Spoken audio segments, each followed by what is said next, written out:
Hi, welcome to Skip's Corner, where I cover Nashville's baseball history and events and introduce you to players, coaches, and other fans. The very mention of the words Sulphur Dell usually brings a smile across the faces of Nashville's baseball fans and beyond, because I've heard from people from other places too and what they remember. You'd be surprised at how many people have visited Sulphur Dell, or at least have read about it or heard about it from family members. Behind those smiles, I have seen the memories coming into folks' minds. My friend Farrell Owens, who passed away a couple of years ago, said, when you think of Sulphur Dell, you think of that short right field and how high that hill was where the right fielder stood above the playing surface. Tucked away, there are things people remember about the old ballpark, special memories. Usually they include their father or their family or friends who they joined more than once to take in a game. And I'm mindful of some of the words told to me or sent to me by fans who share a great love, not only of Sulphur Dell, but a love of the game of baseball. And when I said earlier, and beyond, there are memories about Sulphur Dell from people far, far away.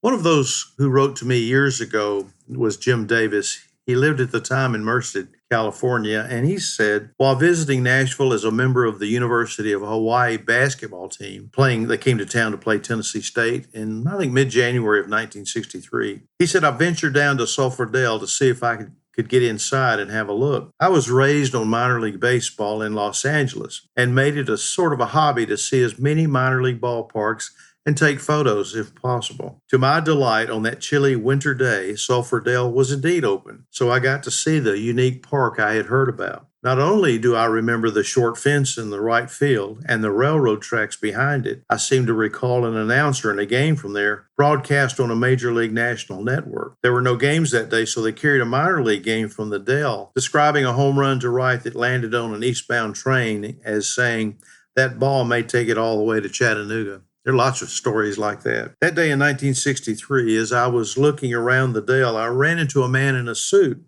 who said he was a reporter and was covering the opening of a season ticket sale for the Nashville Vols, were the home team there. He asked me a few questions, and the next day in his ticket sales story, he tacked a few sentences on about this young man wearing a University of Hawaii blazer who was checking out Sulphur Dell. And having read that Fred Russell had passed away, he wondered if it could have been Fred Russell, who was the sports writer who interviewed him, and he wished that he could find a copy of that article. Another one who wrote to me early on, as I started sulphurdell.com, almost 20 years ago, was Annette Levy-Ratkin of Nashville. And she wrote a special memory that she had. We went to many a game on a Saturday, riding the bus to the ballpark and getting in free because maybe it was Children's Day, buying a Pepsol and scorecard. I still have cinders in my knee from the time I slipped and fell in the cinder parking lot. The first time I saw another ballpark in Memphis, I wondered why it had a level right field. Jim Lindsay had a special memory because his father pitched for Nashville. Jim's from Columbia, Tennessee, and he wrote, I remember my dad, Eldon Lindsay, pitched in our beloved Dell in or around 1938 up until 1941 maybe,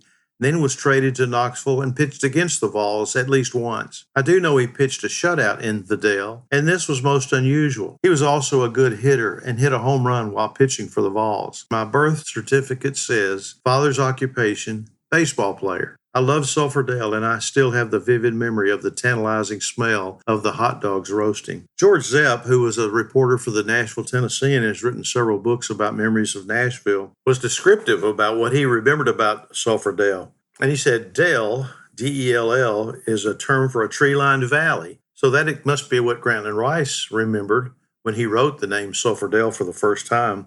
And it was largely a coal, smoke-filled, flooding lowland. Part of it was even used as a city dump, its fires often sending out acrid fumes. Many in the early days used the streetcar to get to and from games. A line of parked streetcars awaited the wild scramble of fans after the last out. One of the fellows that I really got to know well after sulphurdell.com came into existence was Fred Sadler from Goodlettsville, Tennessee. He was a former football coach and teacher in Nashville, and he said, I remember Rod Cannell, who went from the Vols in 1961 to the New York Mets, which was an expansion team, in 1962. We were playing another Southern Association team, And the catcher went out to the mound to talk with the pitcher, and Rod was on third base. When the catcher got to the mound, Rod ran for home and scored. The catcher had failed to call timeout. Marlon Keel from Nashville wrote, "Everything about Sulphur Dell was special. It was a treat to come early to a game and watch the teams take infield. One day, I edged over near the third base dugout and asked one of the coaches if he had an old baseball he did not want,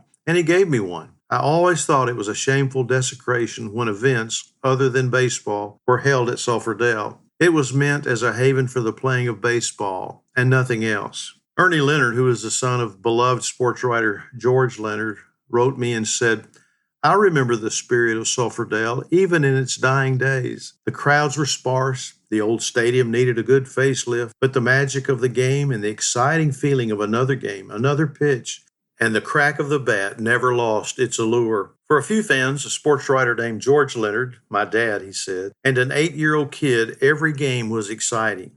I learned about scoring a game, how to run a scoreboard, and how to catch a foul ball at the Dell. For me, the stadium had many fond memories. I have a great photo of my dad in the press box hammering out another story on an old Royal typewriter as he viewed the field below.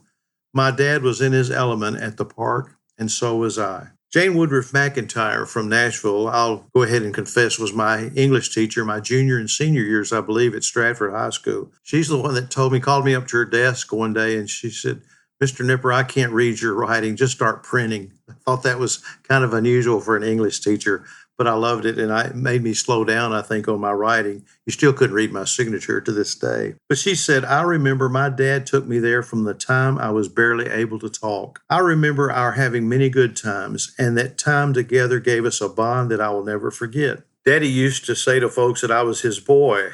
I loved sports, especially baseball, so much that if I could have pursued my career of choice, I would have become a sports announcer. I have the metal frames of some of the seats from Sulphur Dell at my house. And just yesterday, I told some fifth grade students about Sulphur Dell and my love of baseball and sports in general." Lou Vidopia, I think that's how it should be pronounced, from Nashville wrote, "I remember sitting on the dump."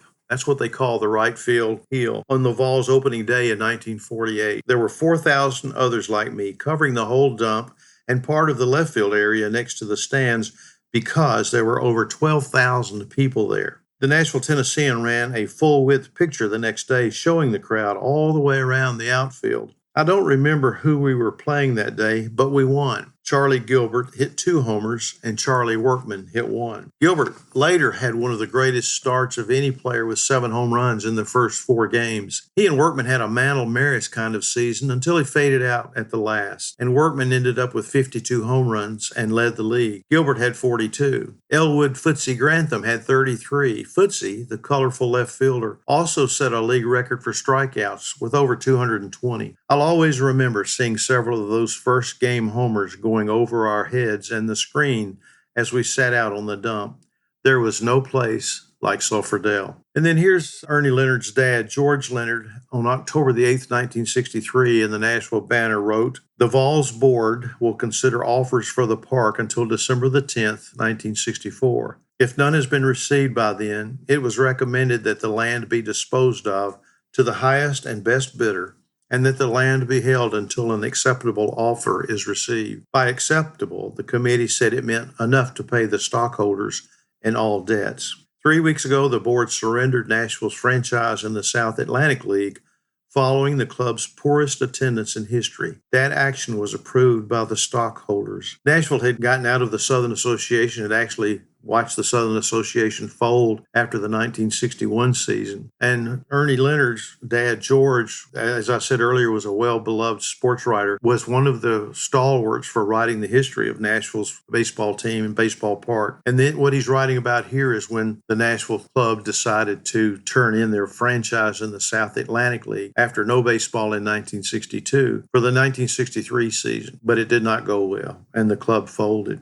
One of the great times that I've had over the years is knowing Gail and Denny Boguski. I've done an interview with them. I have that on tape somewhere. I'll dig that out as I need. But Gail wrote to me a long time ago and said this: As a little girl, I remember my father, Buster Boguski, playing at the Dell. I remember Willie White, the trainer, carrying me around the park and telling everyone I was his godchild. I remember the smell of hot dogs and popcorn, the railroad tracks out front, playing with the turnstile when you first came in, and waiting in the car after the game for my dad. I wish I could go back to that time and be able to go through the park just one more time. Wouldn't it be great if it were still standing? Well, just like Lou said, where I read earlier, there was no place like Sulphur Dell, and where Gail says, wouldn't it be great if it were still standing? Yes to both of those things. Those are great memories, and I'm glad to share them with you. What I'd like for you to do is send me your memory of Sulphur Dell. It doesn't have to be one that you experienced. It can be one that you heard your parents, your uncle, your grandfather, your father tell you about, or maybe something that you read about. You'd have a question about Sulphur Dell. You can write to me at 262 downright at gmail.com. 262 downright means that's the distance from home plate to the right field fence. So you can email me at 262downright at gmail.com. I would love to hear from you. I'm grateful if you're listening in. I would be grateful if you tell your friends and ask them to listen in too. And certainly you can send me those memories or send me other things that you'd like for me to talk about. I've got some exciting things coming up in the future, an interview or two I think you'll really enjoy. And as always, more history about Nashville baseball. Till the next time, thanks for joining me.